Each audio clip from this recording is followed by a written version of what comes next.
किसका क्वेश्चन? जी भाई। सैयद इम्तियाज मकसूद एडवोकेट। ओए होए होए। सवाल तो मिस से बनता था लेकिन मैं सर से करना चाह रहा हूँ। जी जी।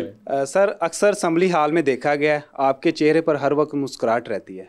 सर, इसका राज क्या है? आदमी को हर हालत में खुश होना चाहिए, अल्लाह का शुक्र अदा करना चाहिए। हम तो अपोजिशन में हैं। जब मैं हुकूमत की बेबसी देखता हूँ ना, इनकी MPs की, दूसरों की, तो मैं फिर अल्लाह का शुक्र अदा करता हूँ कि हम यहाँ पे ठीक है, जहाँ पे। सर, आपको क्या लगता है इस वक्त पाकिस्तान की सियासत का बेताज बादशाह कौन है? और आपने खान साहब के अलावा नाम लेना है। लो, कैदी नंबर 804।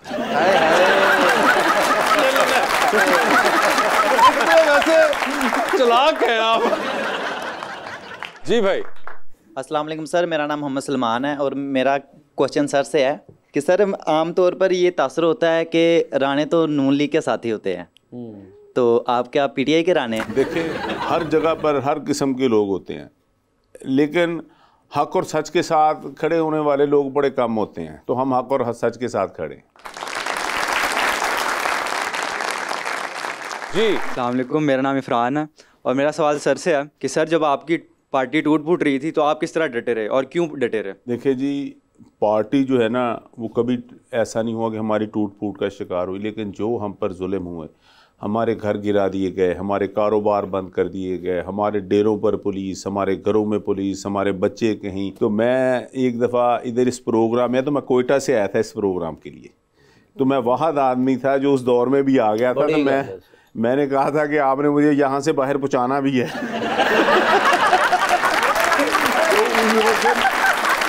तो हम कभी कराची में रहे, कभी कहीं रहे, कभी कहीं रहे। तो बहरहाल ये बड़ा मुश्किल वक्त था, लेकिन हमें ये था कि हम हक सच के साथ खड़े हैं। ये जो मुल्क की बेहतरी के लिए, कोई हमारा लीडर जो था वो था जिसने वसीयत कर दी थी कि मेरे मरने के बाद जो कुछ होगा वो शौकत खानम का होगा, पाकिस्तान का होगा। हमें पता था कि यही ईमानदार आदमी है, उसके पीछे खड़े हो। क्या बात। जी। अस्सलाम वालेकुम, मेरा नाम तैयबा है।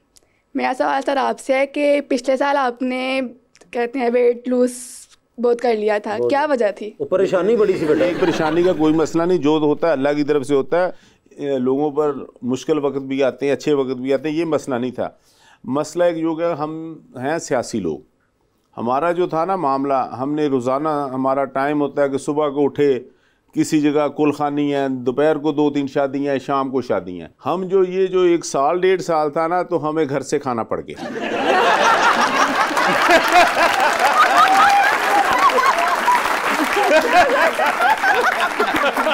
जी मैडम। मेरा नाम अस्मा है। मेरा सवाल मैम से है, आपके ख्याल में हुकूमत को सबसे बड़ा कौन सा चैलेंज दरपेश है? वालेकुम अस्सलाम। बेटा, मैं ये समझती हूँ कि मेरा जो बीइंग ए लॉयर भी या बीइंग ए लेडी या as a student of law, मैं ये समझती हूँ कि अगर आप एजुकेशन किसी भी कंट्री में, किसी भी रीजन में, अगर आप एजुकेशन पे फोकस करते हैं और लिटरेसी रेट बढ़ जाता है और अवेयरनेस लोगों में आ जाती है, तो उससे बहुत सारे मसाइल तो इसके ज़रिए ही हल हो सकते हैं। जी मैडम प्लीज़। अस्सलाम वालेकुम। वालेकुम अस्सलाम। My name is सिदरातुल Muntaha and मेरा सवाल आपसे है, मैडम, मुल्क के मसाइल को देखते हुए अगर आपको लॉ करने की इजाज़त दी जाए तो आप कौन सा लॉ करेंगे? देखिए बेटा, पहले तो लॉ में बेसिक डिग्री तो LLB की होती है, वो तो आपको पूछना चाह रही है कि क्रिमिनल करेंगे या कॉर्पोरेट करेंगे? क्रिमिनल करेंगे या कॉर्पोरेट करेंगे? नून लीग वाले अब तो ला ला ला ला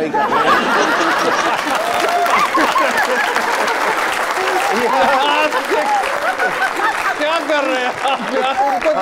मेरा ख्याल है, मेरे भाई की ख्वाहिश है कि बोलने का भाभी घर में मौका नहीं देती। आज सारी बातें मैंने यही अकेले ही करनी है।